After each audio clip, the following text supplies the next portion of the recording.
क्या आपने ये कॉलोनी पूरी देख ली? आया मजा? ये पूरी कॉलोनी 9 साल में बनी है। 9 साल में। यू विल बी थिंकिंग कैसे बनी है? 2012 में जब हमने ये घर लिया था तब वहाँ पहाड़ दिख रहे हैं, ऑफिस दिख रहा है, वो उसके नीचे जो प्लांट्स है वो सारे के सारे एकदम ऐसा लगता था हिल स्टेशन है। वो वाली बिल्डिंग नहीं थी, ये वाली बिल्डिंग थी, तो ऐसा लगता था हिल स्टेशन पे हम लोग। और जितने सालों में ये कंट्री मतलब ये कॉलोनी बनी है उतने सालों में उससे भी 3 साल कम में बुर्ज खलीफा बना था। Oh really? 6 साल में बना था बुर्ज खलीफा। मतलब बहुत ज़्यादा दिक्कत लगी थी उसको बनाने में। बेस तैयार करना था। बेस तैयार करने से पहले सबसे बड़ी दिक्कत सैंड। जहाँ पे वो ज़मीन अलॉट हुई थी वो वहाँ पे पूरी की पूरी सैंड थी, सिर्फ और सिर्फ सैंड। तो फिर उसके लिए बहुत सारे पिलर्स अंदर डाले ज़मीन के अंदर। जैसे वहाँ पे वो पाइप दिख रहे हैं, जैसे वो पाइप से अंदर गए हुए हैं, वैसे लोहे के इतने कम से कम इतने मोटे पाइप डाले गए अंदर। इतनी मोटी टंकी है, इतने मोटे पाइप डाले गए। और फिर उसके बाद उसके अंदर कंक्रीट भरा गया। उसकी वजह से उसके ऊपर ट्रायंगल बेस तैयार किया गया, क्योंकि ट्रायंगल पे ही बना हुआ है बुर्ज खलीफा।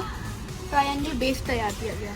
ट्रायंगल बेस को तैयार करने के बाद उन लोगों ने उसके ऊपर बुर्ज खलीफा को बनाना शुरू किया। उन लोगों ने सबसे पहले 128 फ्लोर पे ही रिकॉर्ड तोड़ दिया था। सबसे ऊंची बिल्डिंग का रिकॉर्ड तोड़ दिया था। और ऊपर जाने तक बहुत ज़्यादा मुश्किलें लगी थी।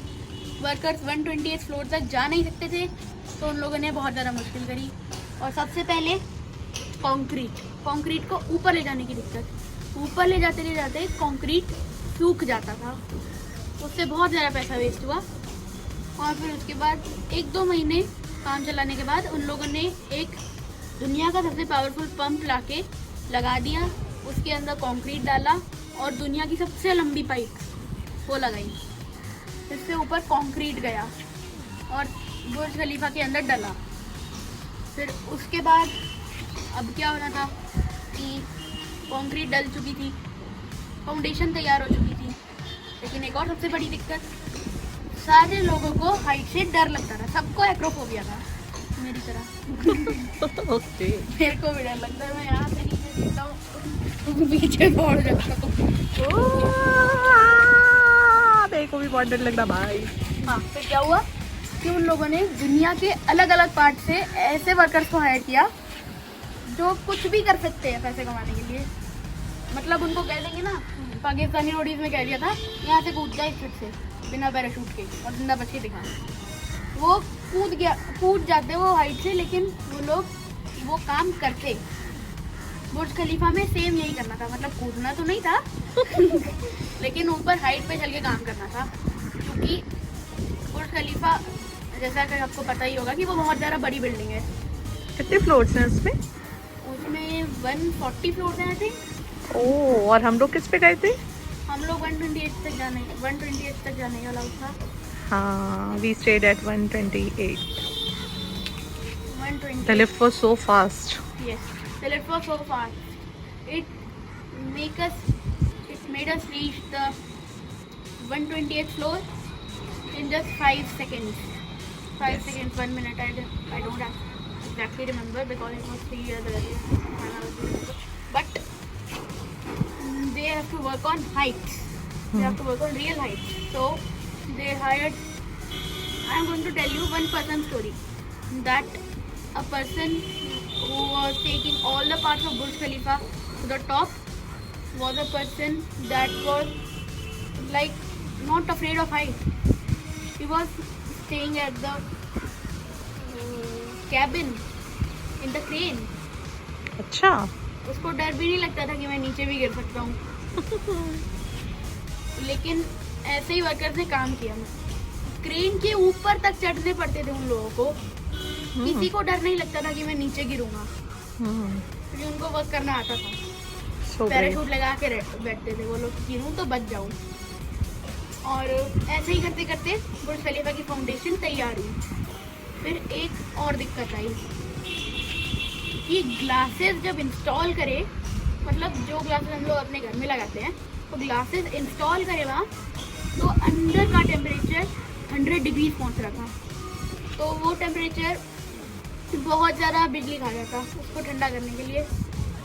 10 टाइम ज़्यादा कॉस्ट लगती है उसको बिजली को ठंडा करने के लिए, मतलब बिजली कह रहा हूँ, बुर्ज खलीफा को ठंडा करने के लिए। तो फिर उन लोगों ने एक काम किया कि ब्लैक कलर के ग्लासेस बनाए, मतलब वो पूरे ब्लैक कलर के तो नहीं थे, ट्रांसपेरेंट थे, जैसे हमारे सन ग्लासेस में होते हैं, वैसे ग्लासेस तैयार किए, उनको लगाया। जैसा कि आपको पता है ब्लैक लाइट रिफ्लेक्ट नहीं, लाइट को एब्जॉर्ब करता है, तो फिर वो लाइट एब्जॉर्ब कर लेते थे, हीट अंदर नहीं आने देते थे। उसकी वजह से वो टेम्परेचर काफ़ी गिर जाता था और 10 से 2 गुना कॉस्ट बन जाती थी, 10 से बहुत ज़्यादा नीचे गिर जाती थी कॉस्ट उसकी। फिर उसके बाद उन लोगों ने ये सब तो बना दिया। और उसके बाद आया पिलर। ऊपर एक पिलर है बहुत बड़ा, आपने देखा ही होगा उसे, बहुत ही ज़्यादा बड़ा पिलर है वो, आई थिंक 135 मीटर का है वो। 1300 टन का पिलर था। उसको असेंबल करने में बहुत दिक्कत हुई, क्योंकि ना तो कोई क्रेन ऐसी है जो 1300 टन का वेट उठा सके, ना तो कोई क्रेन ऐसी है जो 140वें फ्लोर पर जाके उसको असेंबल कर सके। तो उन लोगों ने काम किया, 128 फ्लोर पे उसको भेजा। फिर 128 फ्लोर से वो ऊपर गई दूसरी वे से और असेंबल हुई, मतलब वो पिलर असेंबल हुआ।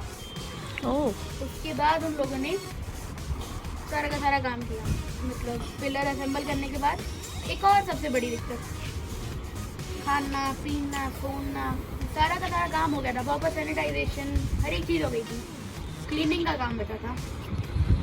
उस टाइम ऐसी कोई मशीन नहीं थी कि वो ऐसे साफ कर पाए उसे। उन लोगों ने वर्कर्स को हायर किया जो कि उनके विंडो पैनल को क्लीन करते थे। उसमें आज भी वो काम वर्कर्स की मदद से ही किया जाता है। और फिर उसके बाद अंदर की क्लीनिंग, मैं बुर्ज खलीफा घूम के आया हूँ तो उनके फ्लोर भी बहुत बड़े बड़े थे। उन लोगों को उसको भी क्लीन करने के लिए 15 वर्कर्स काम कर रहे थे एक फ्लोर पे। बुर्ज खलीफा का वो 18 महीने तक शटडाउन था, ग्लासेस बनाने के लिए जो थे ब्लैक वाले। 24,000 विंडो पैनल लगे थे उसके ऊपर। Oh my God. और फिर यही काम करते करते बना बुर्ज खलीफा। और बुर्ज अल अरब, ये जितनी अच्छी बिल्डिंग दिखती है उतनी ही मुश्किल बनाना था।